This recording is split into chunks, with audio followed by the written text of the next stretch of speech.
Daniel always kept a routine: wake up, brush his teeth, shave.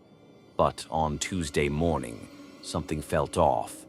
As he stood over the sink, toothbrush in hand, he paused and stared at himself in the mirror. For just a moment, it looked like his reflection hadn't quite kept up. It blinked, a beat too late. A minor delay. He furrowed his brow and the mirror caught up, mirroring the gesture half a second after he made it. He laughed it off. "Need more sleep," he muttered, spitting into the sink. Probably nothing. Maybe his eyes were playing tricks on him. But the next morning, it happened again. This time more obvious. He turned his head and his reflection lagged behind, just slightly. Like watching a live video feed with bad connection. A weird chill crawled up his spine. He tried different movements, waving, clapping, blinking. Each time the reflection followed, but always with that same eerie delay. The kind of delay that doesn't feel accidental. By Friday, it had gone from strange to terrifying. The reflection didn't always match. Once, when Daniel scratched his jaw, his reflection just stared, still, smiling faintly. That night, he left the bathroom light on, kept his eyes away from the mirror. But as he left the room, he swore. Just before the door shut, the reflection was still watching, and it wasn't blinking anymore. Saturday morning came, and Daniel avoided the bathroom entirely. He washed his face in the kitchen sink, refusing to look at anything reflective. But curiosity gnawed at him. Was he imagining it? Had he finally snapped from stress? By noon, he gave in. He walked into the bathroom slowly, breath shallow, hands trembling. The mirror stood quiet, normal. His reflection looked back, motionless, matching. He reached up and waved. The reflection waved back. He blinked. So did it. Relief settled in until he lowered his hand. In the mirror, his reflection kept waving. Once, twice, then stopped and tilted its head. Daniel's heart stopped. He backed up, eyes wide. The reflection smiled, not a smirk, not a twitch. A full, slow, unnatural smile that spread wider than it should have. Daniel lunged for the sink and yanked the toothbrush cup, hurling it at the mirror. The glass shattered instantly, shards raining into the basin. His own warped face splintered into dozens of jagged fragments. Silence. He stumbled out, breath ragged. Whatever was happening, whatever he had seen, it was over. The mirror was gone. But as he turned off the bathroom light, he caught one final glimpse in the largest shard on the floor.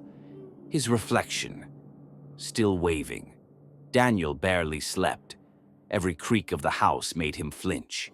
He had destroyed the mirror, but a sick feeling in his gut told him it wasn't enough. The next morning, he went to grab milk from the fridge. As he closed the door, he caught sight of the stainless steel surface. He froze. It wasn't a reflection. It was an image. It showed him asleep in bed, twisted in the sheets, mouth slightly open. And standing beside him was something tall and narrow, its limbs too long, its face hidden in static blur, like a corrupted video feed. He stumbled back, knocked over a chair.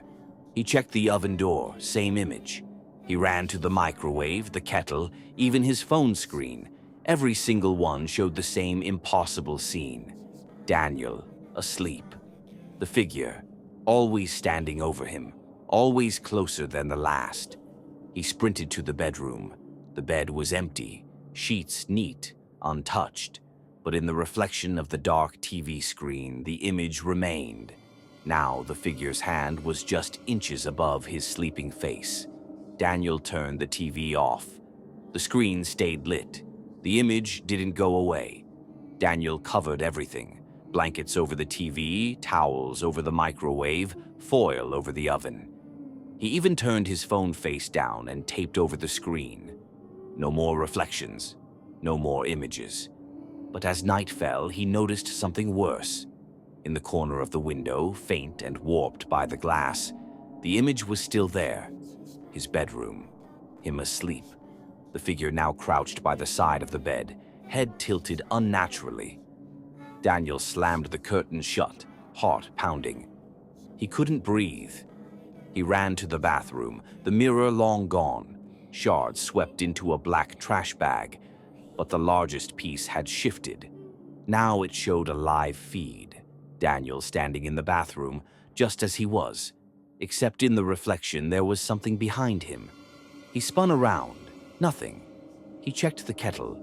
Now it showed him at the kitchen table, alone, until a pale hand slid into frame across the counter. The figure was no longer a reflection. It was here, and every surface was its window. Daniel didn't sleep. He couldn't. Every reflective surface was alive now, no longer showing him, but showing through him. Every time he blinked, the images shifted. The figure wasn't beside him anymore. It was watching from inside the reflections, waiting. By sunrise, even his eyes burned. Every movement he made felt slower. He caught himself lagging behind in windows and doorknobs, like he had become the delayed reflection. Desperate, Daniel smashed every last object that could reflect. Screens, glasses, even his faucet handles. Silence returned. Finally, the house was still. Then he looked into the black trash bag holding the mirror shards and saw nothing. No face, no body, no reflection. Daniel reached out. But in the shard, something else reached back, matching his movement exactly. A hollow-eyed version of himself smiled from the glass and whispered, "Your turn." Daniel blinked, and this time the reflection stayed. He did not